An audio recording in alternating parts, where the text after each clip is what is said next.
এইবার Australian media কোহলিকে Joker বলে আক্রমণ করল। তবে কেন? নেপথ্যের গল্প জানতে যেতে হবে একটু গভীরে। মেলবোর্ন টেস্টের প্রথম দিনে ঘটে এক অবাঞ্ছিত ঘটনা। কোহলি ইচ্ছাকৃতভাবে ধাক্কা দেন অজি ওপেনার স্যাম কনস্টেসকে। এই ঘটনায় তোলপাড় শুরু হয় ক্রিকেট বিশ্বে। আইসিসি রীতিমতো শাস্তির ঘোষণাও দিয়েছে। কোহলির বিরুদ্ধে অভিযোগ, কনস্টেসকে কাঁধ দিয়ে ধাক্কা দেওয়ার জন্য ম্যাচ ফির 20% জরিমানা এবং একটি ডিমেরিট পয়েন্ট পেয়েছেন তিনি।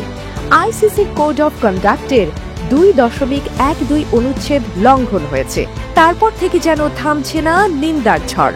অস্ট্রেলিয়ার প্রাক্তন ক্রিকেটারদের পাশাপাশি ভারতীয়রাও সমালোচনা করছেন কোহলির। অস্ট্রেলিয়ার এক সংবাদপত্র তাকে ক্লাউন হিসেবে আক্রমণ করেছে। ছবির এডিটিং করে তাকে জোকারের রূপে প্রকাশ করা হয়েছে।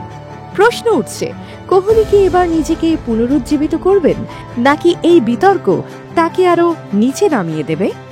AB news desk report.